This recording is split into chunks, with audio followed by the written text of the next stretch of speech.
Good morning साथियों। कल की जो क्लास थी उसके अंदर हमने दादू दयाल के बारे में पढ़ा था। हम जो भक्ति काल है उस भक्ति काल में जो निर्गुण शाखा है उस निर्गुण शाखा के जो ज्ञानाश्री कवि है उन कवियों का अध्ययन कर रहे हैं। तो मैं बीएल लूणा मेरे यूट्यूब चैनल स्टडी टाइम में आपका हार्दिक स्वागत करता हूं। मेरे चैनल पे अगर आप पहली बार विजिट कर रहे हो तो चैनल को सब्सक्राइब कर ले, बेल आइकन को ऑल पे प्रेस कर ले ताकि जब भी मैं कोई नया वीडियो अपलोड करूं तो उसका नोटिफिकेशन आपको तुरंत मिल सके। वीडियो आपको मॉर्निंग में 8 बजे मिल जाती है तो कंटिन्यू आप वॉच करते रहिए। फर्स्ट ग्रेड और सेकंड ग्रेड का कोर्स मैंने अच्छे से करवा रखा है, उसकी एक प्लेलिस्ट बनी हुई है फर्स्ट ग्रेड के नाम से और सेकंड ग्रेड के नाम से। वहां पर आपको फर्स्ट ग्रेड में और सेकंड ग्रेड में जितने भी जो सारे टॉपिक दे रखे वो सारे टॉपिक आपको वहां से कंटिन्यू मिल जाएंगे। इसके अलावा कुछ सिलेबस है वो आरपीसी ने चेंज किया, इसके भी जो टॉपिक है वो मैं आपको अच्छे से करवा दूंगा। तो आप किसी भी एग्जाम की तैयारी कर रहे हो जिसके अंदर आपके हिंदी भाषा लगती है तो आप मेरे चैनल से नियमित जुड़ सकते हो। किसी भी प्रकार का डाउट कंफ्यूजन आपको होता है तो भी आप मेरे को कमेंट करके पूछ सकते हो। बिना समय गंवाए हम शुरुआत करते हैं आज की क्लास की। तो देखिए आज हम सुंदरदास के बारे में पढ़ेंगे और डेली हम क्या करते हैं कि जो पीछे हमने पढ़ा है उसके क्वेश्चन में आपसे पूछता हूं जिनके जवाब आपको कमेंट में देने होते हैं। आप कमेंट में इनके जवाब नहीं देते हो, आप कमेंट में इनके जवाब जरूर दिया करें, क्योंकि जवाब देने से आपका अभ्यास होता है, आपका रिवीजन होता है, बार बार चीजें पढ़ने से वो कंठस्थ होती है, इसलिए आप इनके जवाब जरूर दिया करें। तो देखिए सुंदरदास को पढ़ने से पहले हम जो कल वाले जो क्वेश्चन है वो देखिए, अंगवधु रचना का संकलन किसने किया था। तो अंगवधु रचना उसका संकलन किसने किया था ये मेरे को आप कमेंट में बताइए इसका आंसर। दादू दयाल के कितने शिष्य माने जाते हैं। दादू दयाल का जन्म कहाँ हुआ था। हरडेवाणी रचना का संकलन किसने किया था। राजस्थान का कबीर किसे कहा जाता है। ये जो 5 क्वेश्चन है ये कल वाली जो क्लास है उससे संबंध रखते हैं और पांचों ही क्वेश्चन है वो मोस्ट है, एग्जाम में पूछे जाने वाले क्वेश्चन है, एग्जाम में पूछे गए क्वेश्चन है। आगे देखिए, आगे बात करते हैं सुंदरदास से संबंधित महत्वपूर्ण बिंदु, यानी आज हम सुंदरदास के बारे में पढ़ेंगे। सुंदरदास भी हमारे जो संत काव्य उस संत काव्य की दृष्टि से महत्वपूर्ण संत है। जन्म की बात करें सुंदरदास के तो 1596 ईस्वी में इनका जन्म हुआ था और जन्म स्थान है वो दौसा राजस्थान है, यानी इनका जन्म है वो दौसा में हुआ था। अब देखिए जब दौसा का नाम आ गया है तो दौसा है उसको जब जिला बनाया तो इसको जयपुर से अलग किया गया था, जयपुर से अलग किया गया था। अब इसको कब बनाया था वो तारीख मेरे को आप बताइए, क्योंकि ये जैसे ज्योग्राफी का क्वेश्चन है हमारे भूगोल की दृष्टि से तो आप मेरे को इसका कमेंट करके बता सकते हैं, क्योंकि हमारे को हिंदी के साथ में जीके की भी तैयारी अच्छे से करनी है। तो दौसा है उसको जिला कब बनाया था, मैं आपको हिंट दे दूं, यानी बादोरा, बादोरा, बादोरा का मतलब हो गया 12, दौसा और राजसमंद, तीनों को एक साथ बनाया था। तो इनकी तारीख है वो सेम ही है, तो आप कमेंट करके मेरे को बताइए।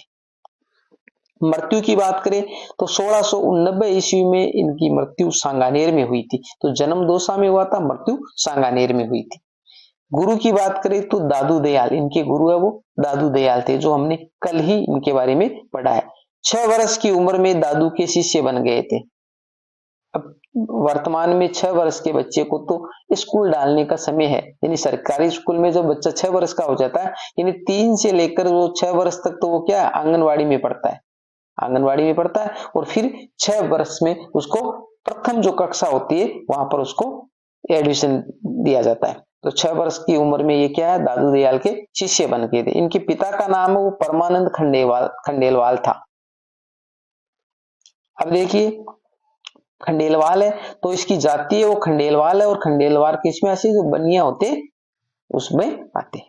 अब इनकी जो प्रमुख जो रचनाएं हैं ये महत्वपूर्ण है, एक तो है ज्ञान समुद्र और एक है सुंदर विलास। तो देखो सुंदर विलास है वो तो सुंदरदास की है, अब इसके नाम से ही पता चल जाएगा कि आगे विलास लगाना है, इसके बाद सुंदर तो इनका नाम है ही और उसके विलास लगाना है, तो ये तो याद रह जाएगी। अब जो ज्ञान समुद्र है ना, ज्ञान समुद्र ये रचना है वो आपको ध्यान में रखनी है कि ज्ञान समुद्र और सुंदर विलास दोनों ही रचनाएं सुंदरदास की है। और कई बार इस ज्ञान समुद्र के बारे में पूछा गया है कि ज्ञान समुद्र किसकी रचना है।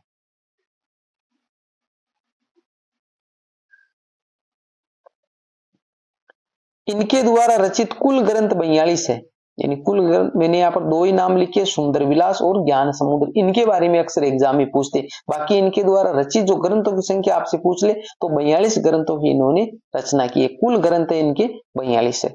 ये संत कवियों में सर्वाधिक शिक्षित थे। तो अब देखिए, जो जितने भी संत कवि हमने पढ़ा है कि जैसे कबीरदास हो गए, दादू दयाल है, ठीक है, मलुकदास है, और भी संत है बहुत सारे। तो इन संतों में जो सबसे जो पढ़े लिखे जो संत थे, सर्वाधिक शिक्षित जो संत थे, वो हमारे सुंदरदास थे। तो इसमें कंफ्यूज होने की जरूरत नहीं है, क्योंकि सुंदर है भाई, सुंदर है तो वो सुंदर में स आ रहा है तो स से शिक्षित हो जाएगा। तो सुंदरदास है वो शिक्षित थे, इस प्रकार अटेच करके आप याद कर लीजिए। ये श्रृंगारस के घोर विरोधी कवि माने जाते हैं। अब आपसे आ जाइए श्रृंगारस के घोर विरोधी कवि कौन से, तो वो कौन है? श्रृंगार में भी स आ रहा है, सुंदर में भी स आ रहा है, शिक्षित में भी स आ रहा है, तो स करके आपको इसको अटेच कर लीजिए कि सुंदरदास तो वही शिक्षित थे और सुंदरदास उन्होंने ही श्रृंगार रस का घोर विरोध किया था। कहने का मतलब ये श्रृंगार रस उसका विरोधी कवि थे।